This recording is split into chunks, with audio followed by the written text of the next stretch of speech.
Much of my responsibility has been already taken care of by Sanjay. Scholars have already discussed the text, the book, the content, the highly thought-provoking nature of the book, and they have made their own specific points. There is much to say, but at the same time, I would like to draw your attention that, as Bettina Ji has pointed out, this book is more about the context in which we are gazing at West today, or we have to. For we have been accustomed to see ourselves from the window of the West. For all these 2 or 2.5 centuries, we have been looking towards ourselves from the window of the West. The very, very important issue which has been raised by Rajiv Malhotra in this book, that now this is the time when we have to see our own being from our own window on one side, and then we have to look at the West also from our own window.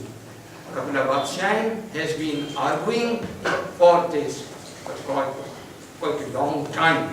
She has done, and you have very, aptly referred to her own views in this regard. Friends, it's a question of establishing a dialogue between the two great cultures. It's a question of the intercultural dialogue, how to carry it forward. It cannot take place, and it should not take place with any sense of hegemony, as Pujol has already pointed out, hegemony of the discourse, one particular discourse. It cannot take place with the sense of arrogance, and at the same time, it cannot expect the other side to be submissive. This is not the way of forging a dialogue between the two sides. I'm so much delighted that Rajiv Malhotra has discovered his own methodology for just starting this dialogue. I remember a few years back, I was in Thailand. An international conference was organized in Assumption University of Bangkok, and the theme was the inter-religious dialogue. I was the one representing India, and my mind went back to our own tradition, how this inter-religious dialogue has taken place in our own tradition, and then I pointed out that ours is a very, very long experience in this realm. We evolved a certain methodology which is called Shastrartha, and where we engage into the discussion by putting forward the Purva Paksha and then establishing the Uttara Paksha. What is this Purva Paksha?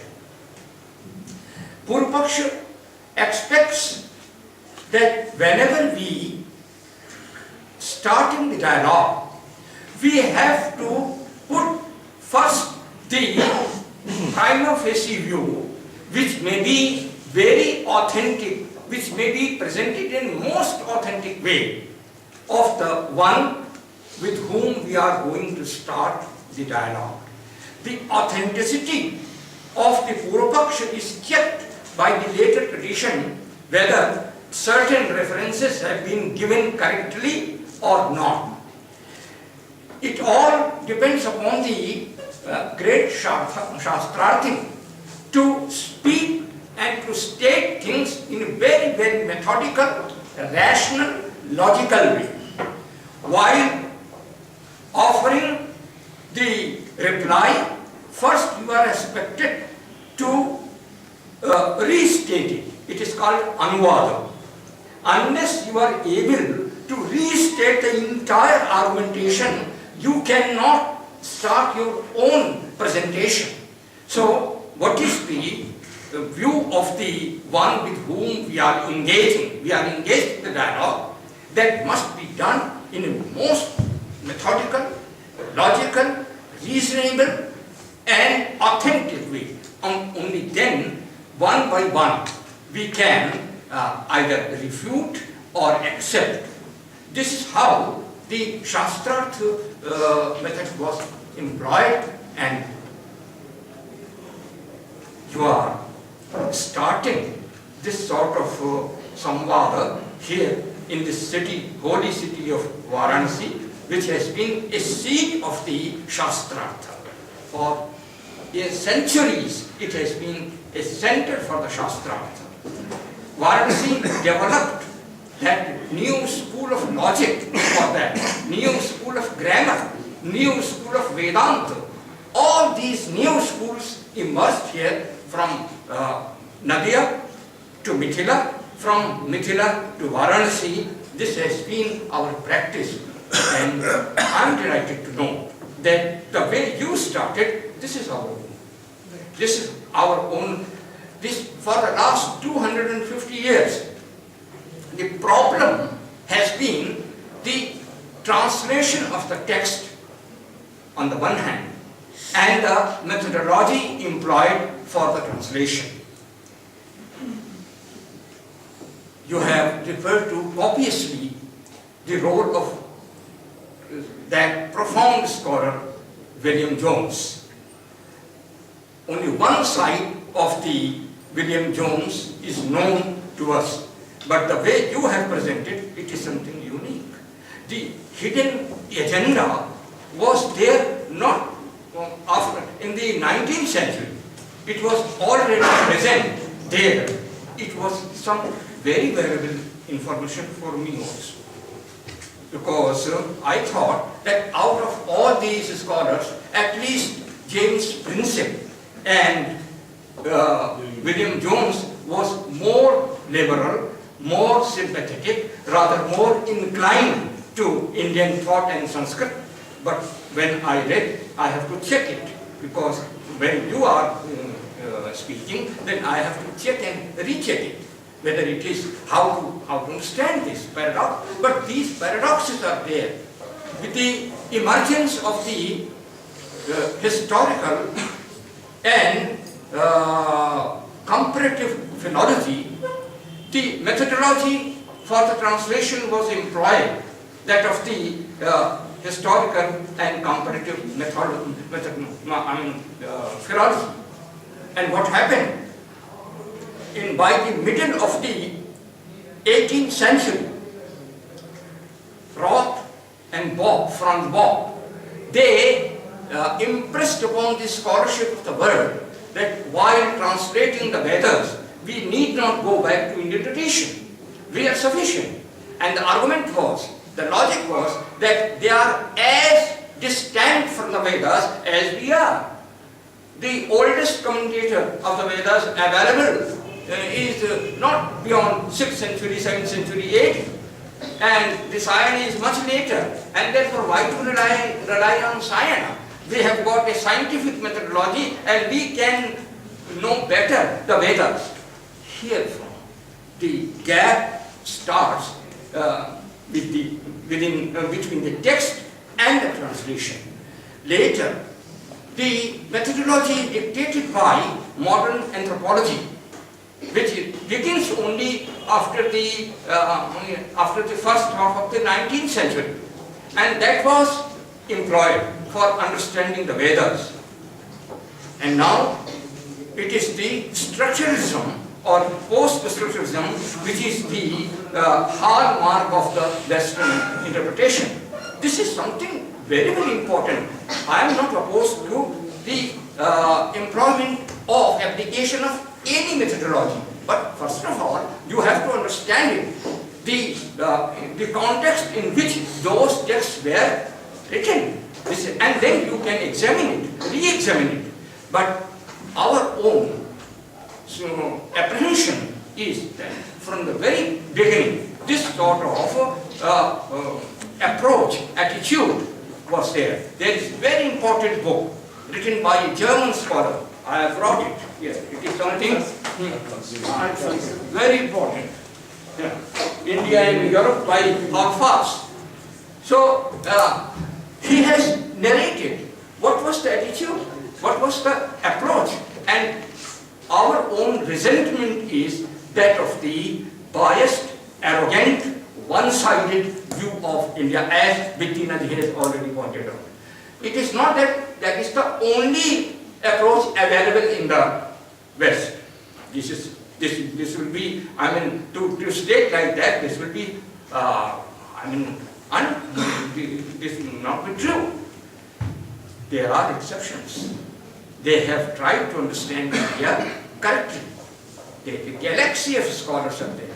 For instance, if you have to understand Indian mythology, there are instances they have tried to understand. There is one MacDonald, there is another Bloomfield.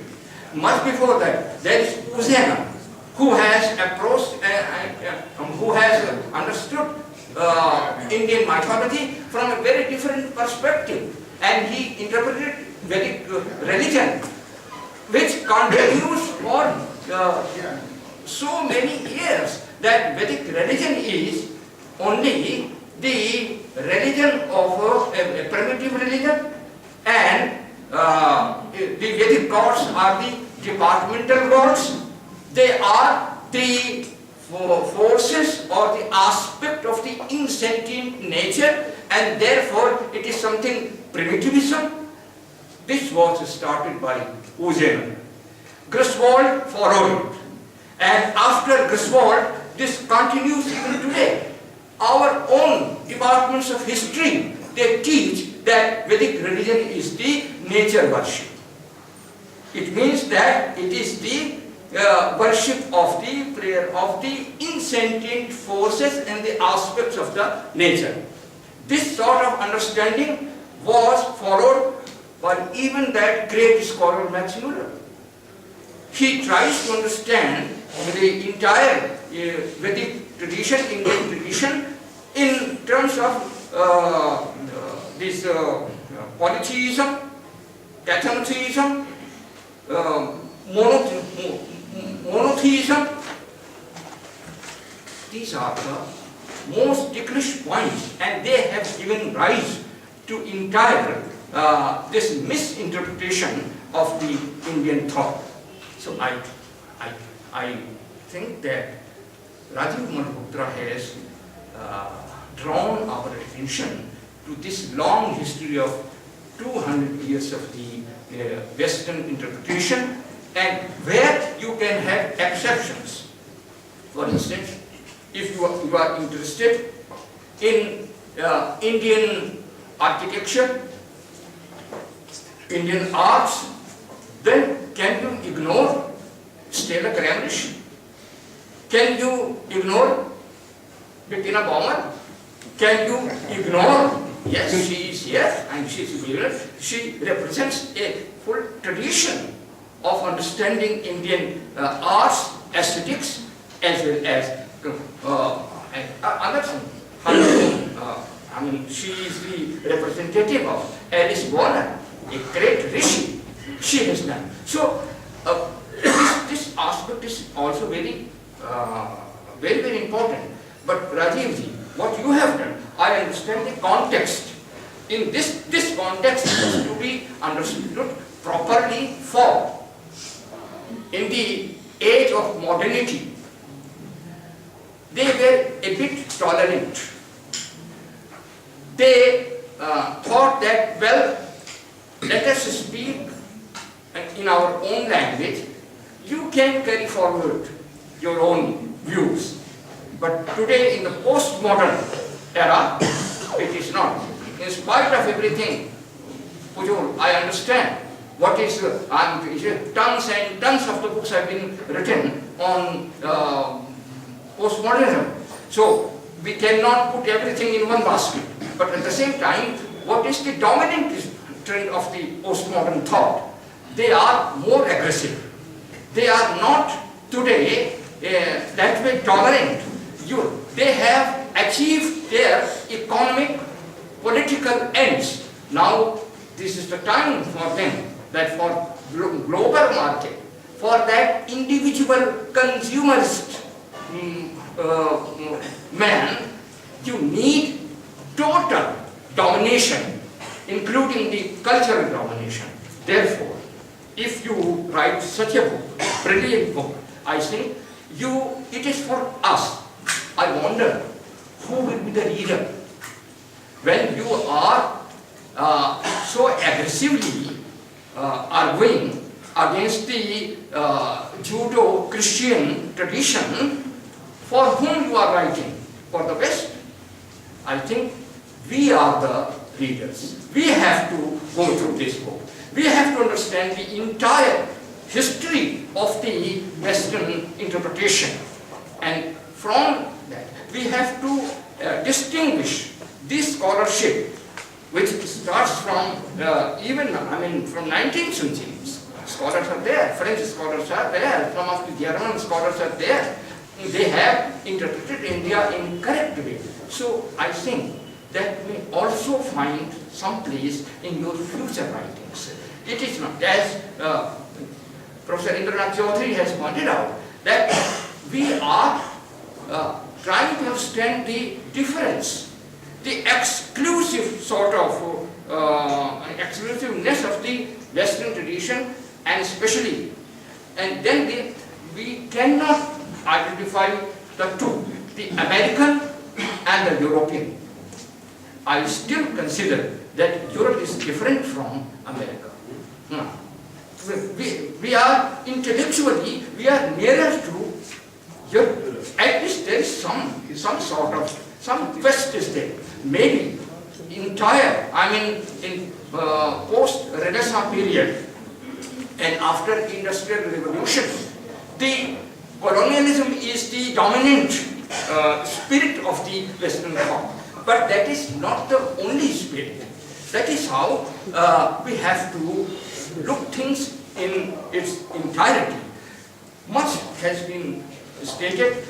There is no time to make even the shortest sort of comments on things, but as Pujol pointed out, so many things. This understanding, the knowledge, if you maintain, if you think that there is the complete lack of the analytical knowledge in Indian tradition, then I would like to understand where from this brilliant science of Ayurveda emerged.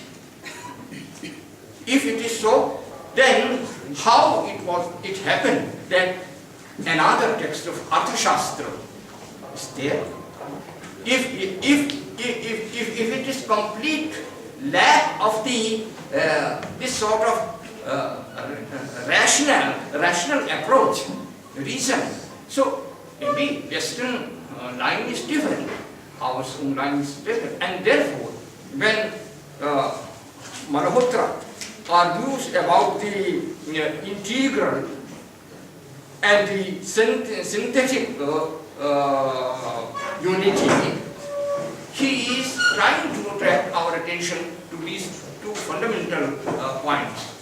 लगता है मुझे थोड़ा सा हिंदी में बोलना चाहिए. ये जो बच्चे हैं तो इन्हीं के लिए तो आपने किया है, और ये नहीं अगर सुनेंगे समझेंगे तो फिर होगा क्या। जो बात है, आप जो बैठे हैं, टीना जी जो कह रही हैं कि ये धार्मिक ट्रेडिशन है, उस धार्मिक ट्रेडिशन को आगे ले जाने वाली वो पीढ़ी कहाँ है, वो तो दिखाई पड़नी चाहिए यहाँ पर, कम से कम कुछ तो है। ये कोई आकस्मिक बात नहीं है कि इस तरह की चर्चा, इतनी महत्वपूर्ण पुस्तक पर चर्चा काशी हिंदू विश्वविद्यालय में हो रही है। काशी हिंदू विश्वविद्यालय की स्थापना हिंदुस्तान की दूसरे विश्वविद्यालयों के भांति नहीं हुई है। काशी हिंदू विश्वविद्यालय की स्थापना ब्रितानी साम्राज्यवाद के विरुद्ध संघर्ष करने के लिए हुई है। इसकी स्थापना इसलिए हुई थी, मालवीय जी महाराज ने बिना इसको कहे ब्रितानी साम्राज्यवाद के विरोध में बहुत योग करना था, वो कांग्रेस के प्रेसिडेंट के रूप में कर रहे थे, यहाँ इसकी बात नहीं करते थे, लेकिन उन्होंने इसकी स्थापना इसलिए की थी कि विचारों का एक स्वराज यहाँ पर उदय हो। उसका गांधी जी ने जिसको हिंद स्वराज के नाम से कहा था, उस तरह का स्वराज जो सनातन धर्म थी, ये धार्मिक ट्रेडिशन, इस धार्मिक ट्रेडिशन की बात किसने की इस समय में? महामना पंडित मदन मोहन मालवीय ने की, तिलक ने। वो जो धार्मिक स्वराज की बात थी, धार्मिक ट्रेडिशन की बात थी, वो यहाँ आई है। और इसलिए ये जो राजीव जी ने पुस्तक लिखी है, मैं कहूँगा कि इसका हिंदी अनुवाद छप करके और आना चाहिए सामने, इसका फारसी भाषाओं में अनुवाद छप करके सामने आना चाहिए, क्योंकि ये उनके लिए हो या ना हो, हमारे लिए ये, इसलिए हमको इसको ठीक तरह से समझना चाहिए और बहुत विवेकपूर्ण ढंग से, क्योंकि यहाँ कोई स्थान नहीं है। ऐसे बहुत सारे प्रश्न पंडित विद्यानिवास मिश्र के सामने उठाए गए थे। उन्होंने एकमात्र पुस्तक है हिंदू धर्म में सनातन की खोज। अगर हिंदू धर्म को, भारतीय धर्म को समझना है तो उससे अच्छी किताब अभी तक मैंने किसी भाषा में नहीं देखी है।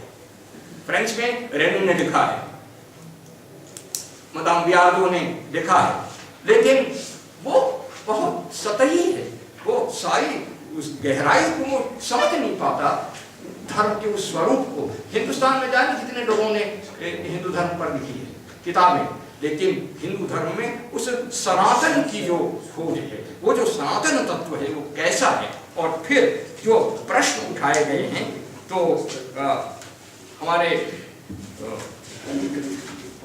उनके सामने, विद्यानिवास जी के सामने भी प्रश्न आए थे। 3 प्रश्न उनसे, एक रोमानिया के दार्शनिक ने उनसे सवाल किए हैं, उन सवालों का जवाब उन्होंने इस हिंदू धर्म की में सनातन की खोज की परिशिष्ट में दे रखा है। महत्वपूर्ण है। आप देखिए कि यदि हम, आपने जो कहा कि बहुत कुछ हम पश्चिम को तो देख रहे हैं, पर आपकी किताब से अभी वो बाकी है आना कि हम खुद अपने को देखें, जो क्या कहीं विरोधाभास सा, कहीं अंतर्विरोध सा, कहीं हमारी जिंदगी में भी तो दिखाई पड़ रहा है ना, वो क्या है। उनसे पूछा था उन्होंने कि अगर ऐसा सब कुछ ठीक है तो क्या कर्म की का सिद्धांत और एक जो आइडिया ऑफ सोशल जस्टिस है, इसमें विरोध आपको नहीं दिखता? क्या ऐसा तो नहीं है कि वह जो एक सार्वकालिक और सार्वजनिक न्याय की अवधारणा है, उसका और कर्म की अवधारणा से मूलतः विरोध तो नहीं है? एक प्रश्न उनसे पूछा गया था। दूसरा प्रश्न उन्होंने पूछा था, जो रोमानिया के दार्शनिक थे, और उसका पंडित ने बड़ा सुंदर जवाब दिया है। दूसरा प्रश्न पूछा था उन्होंने कि अद्वैत इस चिंतन की पार्यंतिक अवधारणा है, अद्वैत पर जाके पहुंच जाते हैं, फिर वहां इतना बड़ा भेद जाति को लेकर के, समुदायों को लेकर के, वर्गों को लेकर के इतना भेद क्यों? क्योंकि अगर अद्वैत ही चिंतन का पार्यंतिक बिंदु है तो या तो समता होनी चाहिए, तो लेकिन बात वो ऐसी नहीं है। यहाँ तो बड़ी विषमता दिखती है। और इसका पंडित जी ने उत्तर दिया है। ये जो प्रश्न है, माने what appears to be such a paradoxical situation that we talk of the monism, but at the same time appears that social philosophy, has it been developed in India or not? This is the query in my own mind also. What has been the history of the social history of India? So we cannot ignore all these questions. And so is the question of the social justice. What is going on? India, contemporary India, is struggling against all these things, all the odds. But see, contemporary India is trying to discover the answer also.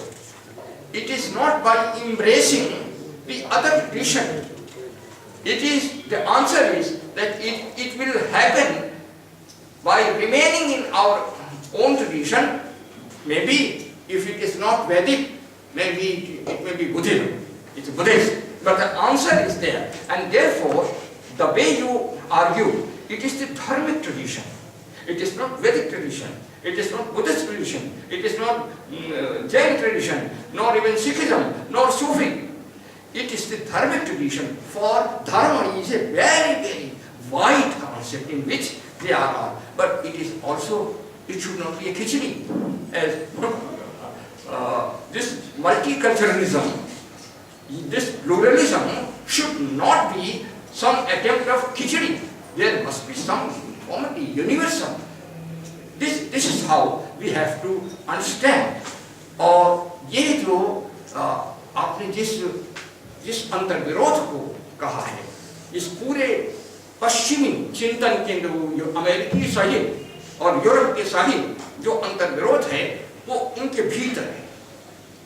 वो है एक और यूनानी परंपरा का जो बिल्कुल उद्दीप्त तर्कवाद है, और दूसरी ओर जो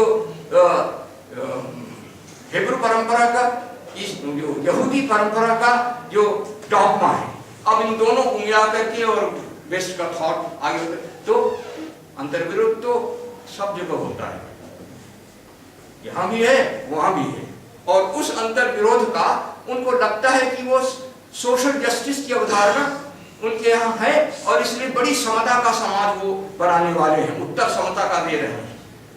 ध्यान से देखिए, very crucial question is,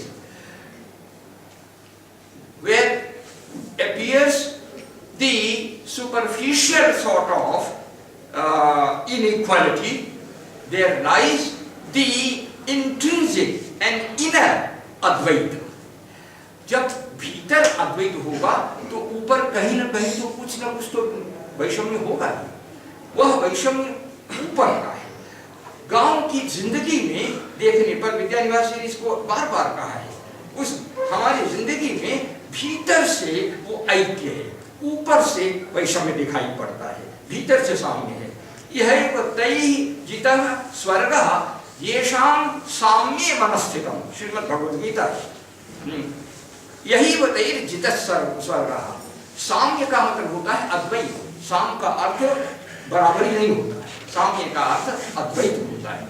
इसके रहते हुए ये जो एक तरुण, जब मैंने पढ़ना शुरू किया था तब ये सवाल मेरे मन में आया था कि करोड़ों करोड़ लोग शताब्दियों से इतने दुख में जीते आए हैं, इधर क्यों नहीं ध्यान जा रहा था, हमारा ऐसा क्यों हो पाया?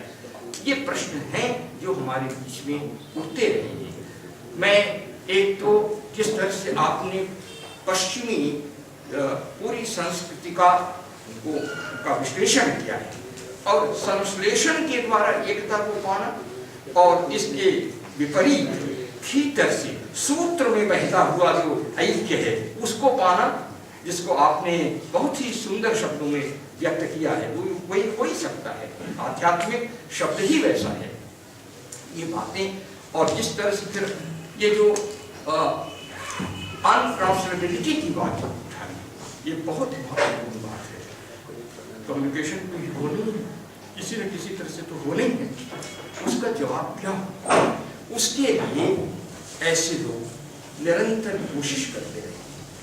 उनके लिए अभी अभी दिल्ली में हो ही रहा था, आपको उस समय आए थे, प्रयास चल रहा है कैसे होगा। आपने जो अपनी किताब है उस किताब पर ज़्यादा बात होनी चाहिए। किताब जो है वो बहुत महत्वपूर्ण, मैं उसको मानता हूँ, उस पर पूरी बात जो जिस तरह से आपने उसको उठाया और उन्हें कैओस को लेकर के, और जो जिस घटना का आपने दिल्ली में उदाहरण दिया है, वो यूनिवर्सिटी से कोई डेलीगेशन आया था, तो when you ask some inconvenient questions, then the answer is the smile. This cannot happen. When questions are asked, when we are meeting at thought level, then things should be met by the thought. जब आप उस knowledge system की बात कर रहे हैं, जो knowledge system पूरा का पूरा कंज्यूमरिज्म के ऊपर टिका हुआ है, उसी के लिए सब कर रहा है, उसके पीछे the paradox of the human thought lies in the fact that the supermost, the dominant value for them is democracy and freedom, as pointed out by Osborne. But the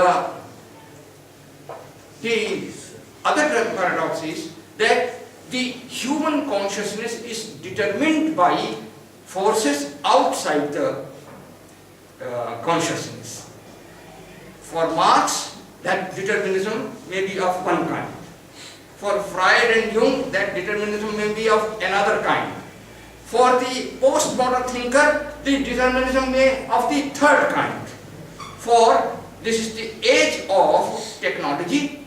Now technology will do its own job. It will determine our own consciousness. If it is so, then why you talk about freedom? If freedom is determined by some force outside the consciousness, then no freedom can be attained by human beings. Therefore, freedom must arise from our consciousness. अगर हम चेतना ही हमारी कहीं बाहर से निर्मित हो रही है, तब तो कोई कहीं से भी उसको बदल सकता है, ऐसा नहीं है। इसलिए जिस विद्या का अध्ययन हमारी प्रोफेसर विद्यानाथ जी कर रही हैं, वो देता है सब। वो स्वतंत्रता है क्या? वो स्वतंत्र की अवधारणा है क्या? वो स्वतंत्र कैसे भीतर हम में ही परिनिष्ठित है? हमारी पूरी सत्ता उस स्वतंत्र में ही है। ये तो अस्तित्ववादी अवधारणा भी नहीं है, आप उससे भी नहीं कर सकते। कोई हाइडेगर भी हमको नहीं समझा सकता, इसको शास्त्र भी नहीं समझा सकता। ये जो स्वातंत्र है, यह स्वातंत्र कहीं बाहर की किसी सत्ता से नियंत्रित नहीं है, यह भीतर से आ रहा है। ये मुख्य बात है। इस मुख्य बात को अगर हम समझ रहे हैं, तब तो यह जो हमारा ये भेद है, यह भेद आ जाता है। और जिसको वो वैषम्य समझते हैं, वो ऊपरी वैषम्य है, भीतरी ऐक्य है। जिसको वो डेमोक्रेसी समझते हैं, वो डेमोक्रेसी नहीं है। डेमोक्रेसी अनेक विचारों को होना है। मैं यहाँ पर पढ़ाता रहा हूँ, पढ़ने के लिए दर्शन विभाग में हमारे मित्र सहयोगी राज साहब बैठे हैं। विदेश से बहुत से विद्यार्थी आया करते थे। मैं उनसे पूछता था पहले ही दिन कि तुम क्यों पढ़ने आए हो, कैसा सुंदर है तुम्हारा देश और कैसा सुंदर है यूरोप पश्चिम, कितना अच्छा है, खूब समृद्धि है, खूब सफाई है, खूब प्रगति है, सब कुछ तो है, पर आप वहां छोड़ के ये जादूगरों का देश है, ये सपेरों का देश है, ये गंदगी है यहाँ पर, यहाँ सब, यहाँ क्यों आए हैं आप? अगर वो कुछ जवाब दे पाते थे तो आगे मैं पढ़ाना शुरू करता था, नहीं तो मैं उनसे कहता था कि थोड़ा इस पर सोचो। एक बार यूनान से आए हुए एक मित्र ने जवाब दिया। उसने कहा कि मैंने जब बहुत उससे कहा कि नहीं तुमको जवाब देना पड़ेगा तभी मैं पढ़ाऊंगा। उसने कहा देखिए जिस स्वतंत्रता का अनुभव मुझे बनारस में होता है या हिंदुस्तान में होता है, उस स्वतंत्रता का अनुभव मुझे अपने देश में या पूरे यूरोप में नहीं होता। मैंने कहा कि क्या इसी बात कर रहे हैं, स्वतंत्रता और हिंदुस्तान, और वो भी बनारस।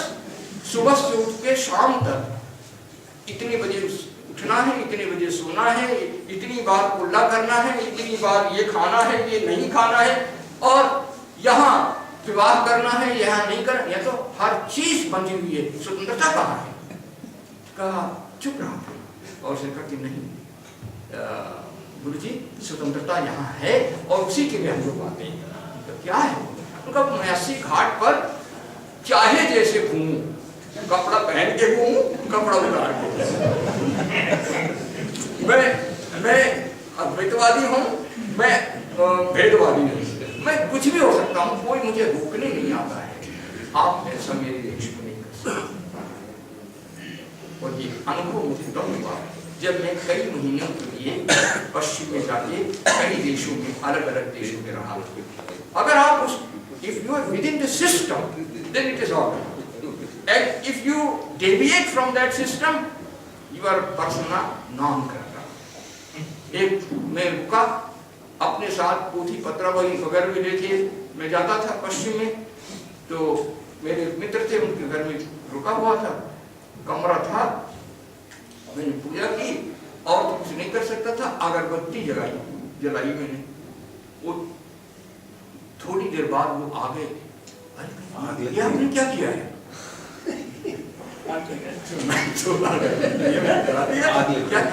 अरे अभी पुलिस आ जाएगी यहाँ पर, थोड़ी देर में पुलिस यहाँ इकट्ठा हो जाएगी, यहाँ से ये जो स्मोक है ये खाने तक इसकी खबर पहुंच जाएगी और मैं भी परेशान होऊंगा, आप भी होंगे।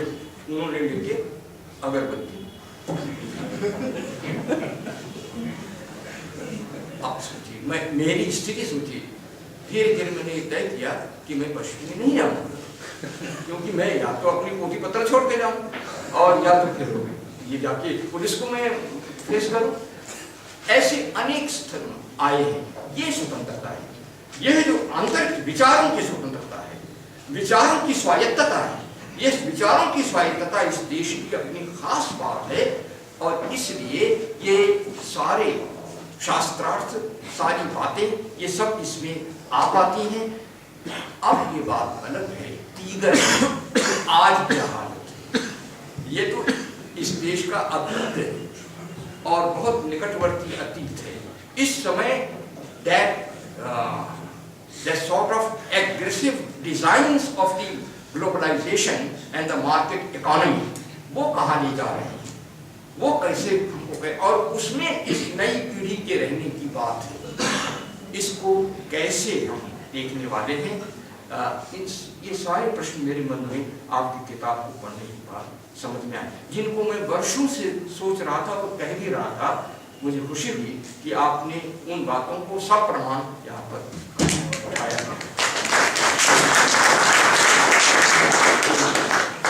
अप्रमाण नहीं है, सब प्रमाण आपने उठाया है। हाँ, इतना जरूर है कि जैसा कि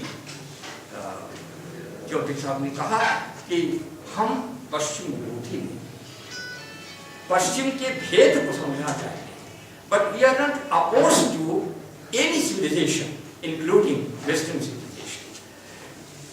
आज जो डोमिनेशन है उसको अगर कोई चुनौती दे रहा है इस दुनिया में तो केवल हिंदुस्तान से मिल रही है। एशिया से मिलनी चाहिए थी, जापान कब का प्रणत हो गया, चीन हो गया, चीन के पास कोई जवाब नहीं है। अगर जवाब है पूरी दुनिया के सामने, किसी विकल्प को कोई रख सकता है। हम है तो ये विकल्प नहीं है, तो ये सार्वभौम सार्वकालिक, पर अगर तुम समझते हो विकल्प है तो विकल्प ही रहने दो बाबा, पर रहने तो उसको नष्ट तो मत करो।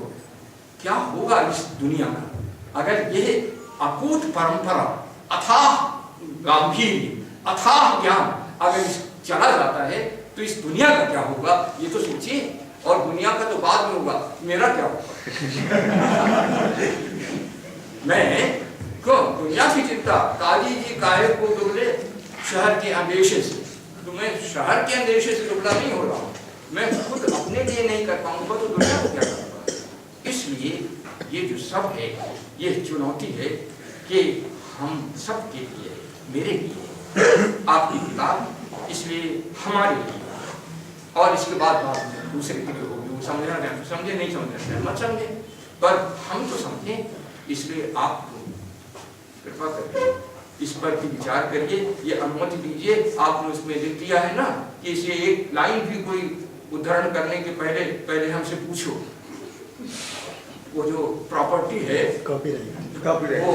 वो उससे इसको अलग करिएगा, तब जाके ये पहुंचेगा। हम लोगों का तो ये कॉन्सेप्ट नहीं है। ज्ञान किसी की संपत्ति नहीं होता है, ज्ञान तो सबका। उसमें संपत्ति क्या है हमारी? हमने इसको देख लिया है, बस ठीक है। वो हमने भी क्या देखा, चला आ रहा है, वो है, भीतर है, निहित है, और हम उसको केवल कहते हैं। उसमें हम इसमें हमारी संपत्ति कुछ नहीं है। हाँ, दूसरी बात है कि हम पढ़ाते हैं और उसके बाद फिर हम जब किताब आ जाती है तब मुझको ये लगता है कि अरे अब तो मैं ही इस बात को नहीं कह सकता। यही जो स्थिति है उससे उबर करके सबसे बड़ा ज्ञान की सबसे बड़ी, पश्चिमी ज्ञान की सबसे बड़ी कमी है कि ज्ञान उनके यहाँ संपत्ति है, हमारे यहाँ नहीं।